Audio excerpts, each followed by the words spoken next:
जय जगन्नाथ। राज्यसभा उपनिर्वाचन को आहरी 3 मास समय रही, किंतु जानुआरी ही राज्य राजनीति सरगरम हो जाए। कहीं एथर 4टी राज्यसभा आसन तादू जोड़े निश्चित भाव में नहीं पार भारतीय जनता पार्टी, आउ गोटे आसन निश्चित जितब विजु जनता दल संख्या गणित जहाँ कहूँ।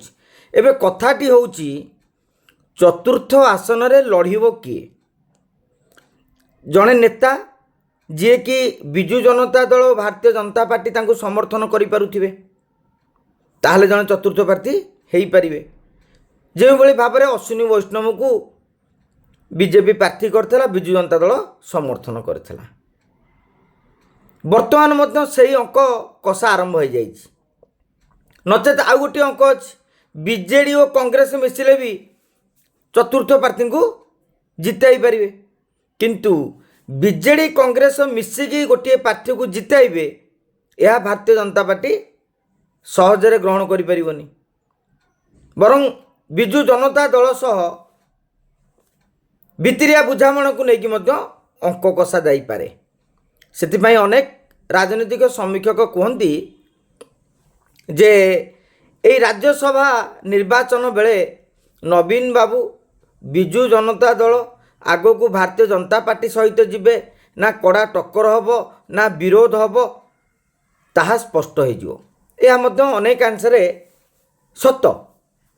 जदि विजु जनता दल बीजेपी मिसिकी जड़े प्रार्थी को देले ताहले राज्य राजनीति को सही वार्ता जावा स्वाभाविक जे बीजेडी बीजेपी एक।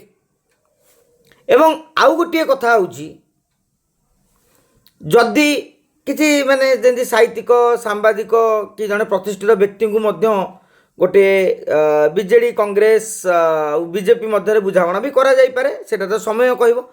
किंतु आमे आज कहबू अतीव गुरुत्वपूर्ण कथा जे विजय महापात्र वर्तमान राज्यसभा निर्वाचन पाई गोटी चालना आरंभ करदेले। विजय महापात्रंकर बंधु होउछंती दिलीप राय। दिलीप राय एमिति जड़े नेता जे एबे भारतीय जनता पार्टी रे अछंती, कहीं गत निर्वाचन से प्रार्थी होइतिले एवं नवीन बाबू सहित तांकर घनिष्ठ संपर्क रही। विजु जनता दलर प्रतिष्ठाता सभ्य आज भी बीजेडी रे अनेक नेता दिलीप बाबू को सम्मान भी करती एवं नवीन बाबू को चैलेंज दे दिलीप राय अतीत में निर्वाचन जितबार नजीर रही। यही परिप्रेक्षी रे विजय महापात्र दिलीप राय गोटी चलना आरंभ करुवा कहुच्छे। अवश्य दिलीप विजय बाबू को एक जदि पचरा जाए से निश्चित भाव में मना करेंगे, कहीं कथा आदाय करवा आज्ञा भारी मुस्किल।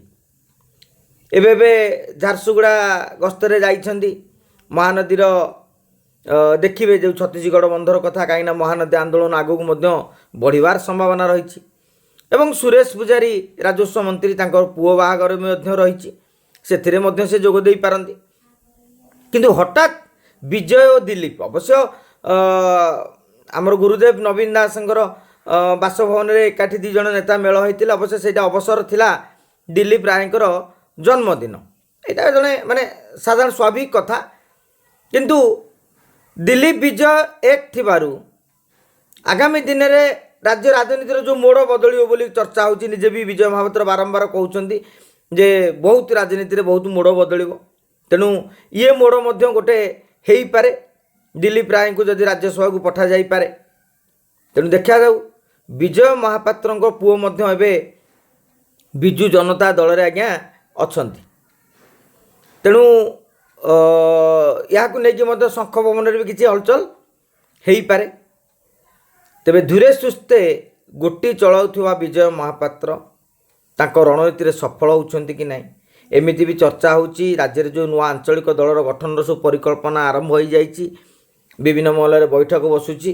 विजय बाबू सीधा सड़क माने प्रत्यक्ष भाव में सामिल होउनथिले मध्य परोक्ष टिप्स दौरान बोली राजनीतिक अलिंदर चर्चा होची। कहीं विजय बाबू बसवा लोक नुहंती। तेबे बंधु भाई दिलीप राय राज्यसभा गोटी चालना रे विजय महापात्र केते सफल हेबे ତା ଉପରେ ଆମ ସମସ୍ତଙ୍କର ମଧ୍ୟ ନଜର ରହିଛି ଏବଂ এই ଚତୁର୍ଥ ପ୍ରାର୍ଥୀ ରାଜ୍ୟସଭା ନିର୍ବାଚନ ରାଜ୍ୟ ରାଜନୀତିର ମୋଡ଼ ବଦଳେଇବ ଅନ୍ତତଃ ପକ୍ଷେ ଆମେ ଏହା କହିପାରିବା। ଜୟ ଜଗନ୍ନାଥ।